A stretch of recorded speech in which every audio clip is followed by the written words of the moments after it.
Good evening. This is All India Radio Kohima. I'm Jonas Yantan with Evening News. The headlines.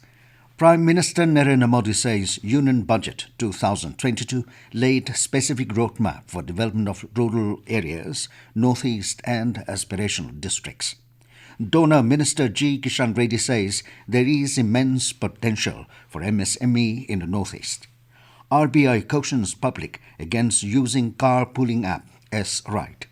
And Nagaland to experience partly cloudy weather with light and scattered rainfall activity. With the new Omicron variant of coronavirus causing concern, we appeal our listeners to be vigilant and to get fully vaccinated and help others, including children between 15 and 18 years, to get vaccinated. Please continue to follow these 3 simple steps to stay safe. Wear a face mask, maintain 6 feet for social distancing, focus on hand and face hygiene. For any COVID-related information and guidance, contact national helpline numbers 011-2397-8046 and 1075 and state helpline number 1800-345-0019. And now the news in detail.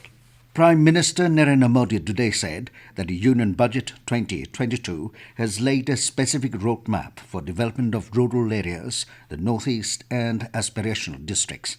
Budget has created a clear roadmap to achieve the targets of various schemes like PM Awas Yojana, Gramin Sadak Yojana and Jal Jeevan Mission, he added.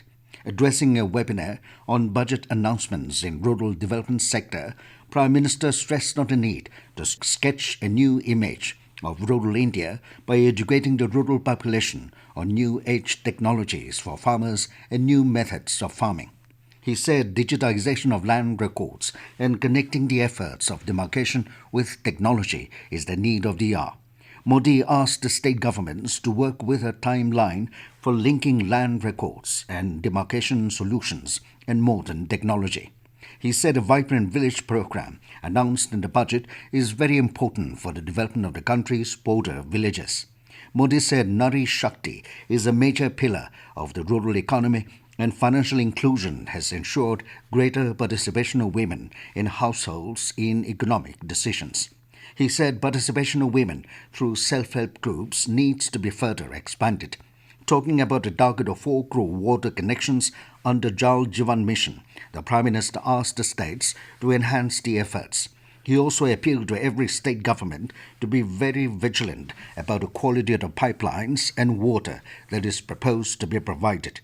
Prime Minister reiterated the mantra of Sabka Saath, Sabka Vikas, Sabka Vishwas and Sabka Prayas as inspiration behind all the policies and actions of the government. Minister for Development of Northeast Region Kishan Reddy has said that there is immense potential for micro, small and medium enterprises, MSMEs, in Northeast, be it agriculture, food processing, tourism, mineral-based industries, IT or infrastructure. He said that this huge potential needs to be tapped for bringing about inclusive development of the region. He was addressing the Northeast MSME Conclave, Building Competitiveness for Leveraging Opportunities, organized by the Confederation of Indian Industries. The minister emphasized that the MSMEs will play a critical role for the nation's economic growth over the next 25 years of Amrit Kaal. He said that the centre has remained committed towards empowering the MSMEs and the recent budget has given a further push to make them more competitive. The minister urged that to achieve the goal of overall development, it is pertinent that all stakeholders, including the MSMEs, need to work together to embark on a vibrant journey to realize the dreams of a better future. Reserve Bank of India has alerted citizens that a carpooling application by the name sRide is being run without the required permissions. In a press release, the RBI said the Gurgaon-based sRide Tech Private Limited is operating a semi-closed wallet without obtaining the requisite authorization under the provisions of the Payment and Settlement Systems Act 2007. As such, any person dealing with sRide Tech Private Limited will be doing so at their own risk. Cautioning people using such apps, the RBI has urged citizens to verify the list of authorized payment system providers from the RBI's website before parting with their money. This news comes to you from All India Radio, Kohima. You can also listen to this news bulletin on News on Air app and YouTube channel AIR News Kohima.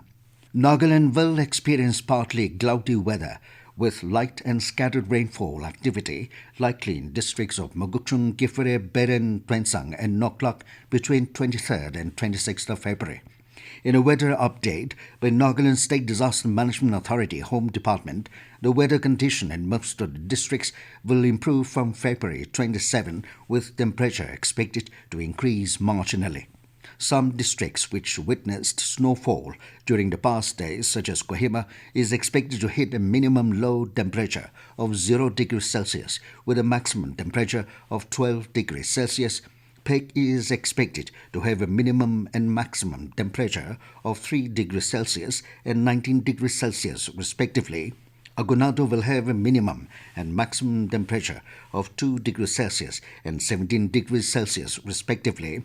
Kifre with minimum 5 degrees Celsius and maximum temperature of 22 degrees Celsius, and Twensang will have a minimum and maximum temperature of 4 degrees Celsius and 18 degrees Celsius respectively during this period. Deputy Commissioner Zunupudo Peter Lijamo today inaugurated a marketing shed cum vegetable go-down at Zunupudo town constructed under District Rural Development Agency. Deputy Commissioner Lijamo said that the go-down will benefit vegetable growers, buyers and the public at large.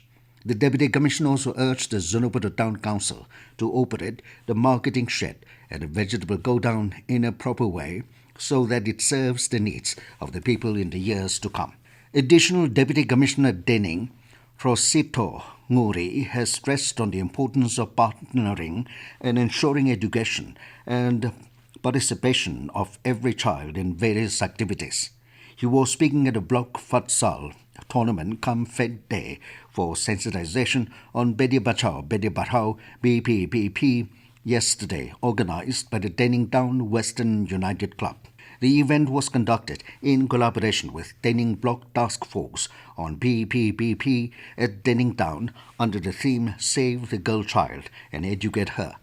Declaring the tournament officially open, Ngori also appreciated the organizers and other departments for collectively taking the initiative to uplift the youngsters through sports. An enforcement drive on sale of tobacco products within 100 years of educational institutions was carried out today at Mon. During the drive, 7 shops were penalized for selling tobacco products near educational institutions. The seized products were later destroyed in the outskirts of the town by the enforcement team, which included the administration, excise department, police department, Mon Town Council and Konyak Students' Union Mon. Nagaland today reported 9 new COVID-19 cases, taking the total confirmed cases to 35,381. Of the cases reported, Dimapur registered 5 new cases, 3 in Twensang and 1 in Pek. On the other, 28 persons have recovered from the infection, 15 from Kohima, 9 from Dimapur, Muguchung 3 and 1 in Twensang. The COVID-19 death toll was added to 750 after 1 death was reported from Dimapur.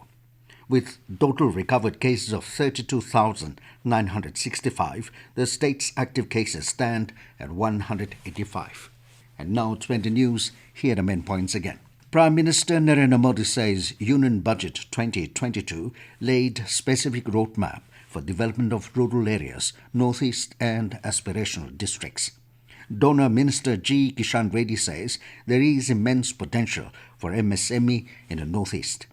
RBI cautions public against using carpooling app sRide. And Nagaland to experience partly cloudy weather with light and scattered rainfall activity. That is all we have in this evening news bulletin. Good night.